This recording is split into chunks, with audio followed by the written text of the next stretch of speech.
Ley de amparo, exhibición personal y constitucionalidad, decreto número 1-86.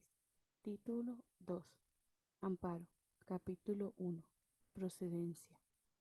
Artículo 8. Objeto del amparo.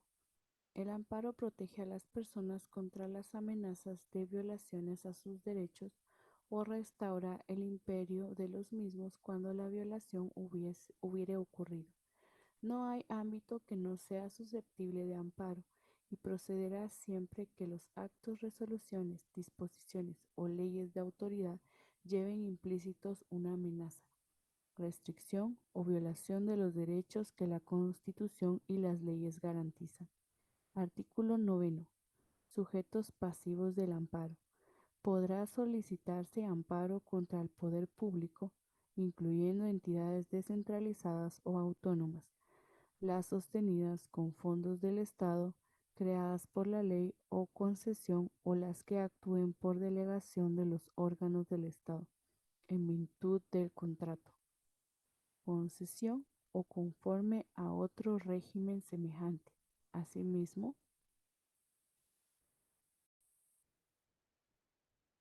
podrá solicitarse contra entidades a las que debe ingresarse por mandato legal y otras reconocidas por la ley, tales como partidos políticos, asociaciones, sociedades, sindicatos, cooperativas y otras semejantes.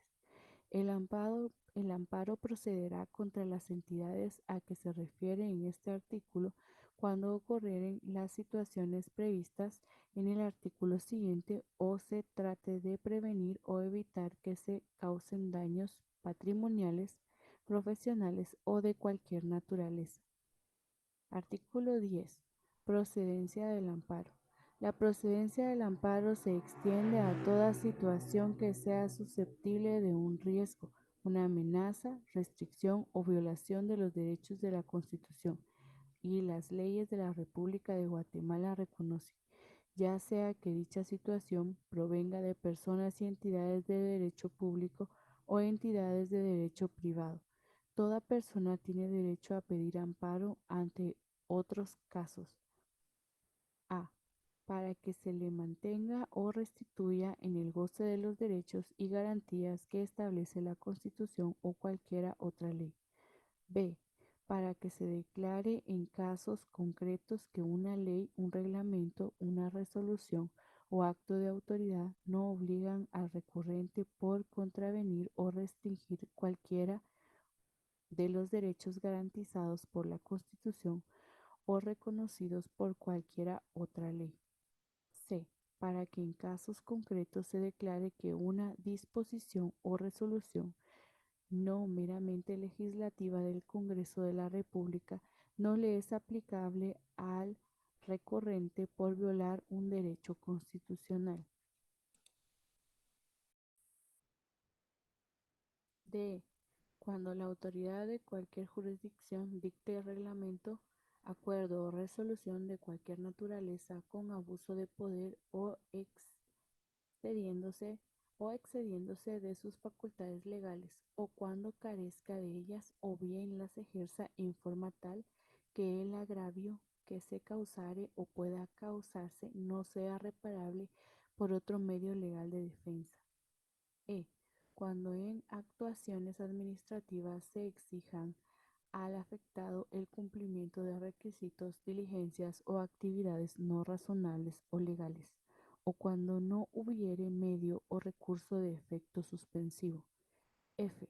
Cuando las peticiones y trámites ante autoridades administrativas no sean resueltos en el término que la ley establece, o de no haber tal término, en el de 30 días, una vez agotado el procedimiento correspondiente, así como cuando las peticiones no sean admitidas para su trámite.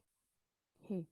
En materia política, cuando se vulneren derechos reconocidos por la ley o por los estatutos de las organizaciones políticas.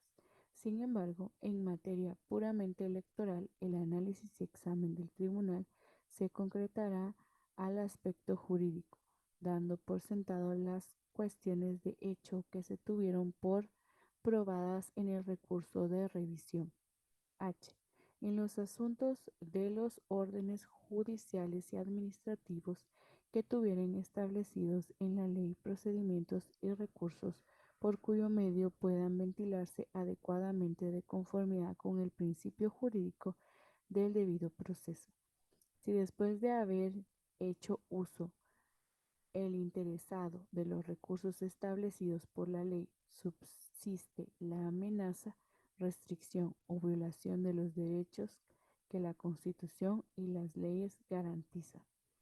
Lo determinado en los incisos anteriores no incluye cualquiera otros casos que no estando comprendidos en esa enumeración sean susceptibles de amparo de conformidad con lo establecido por los artículos 265 de la Constitución y 8 de esta ley.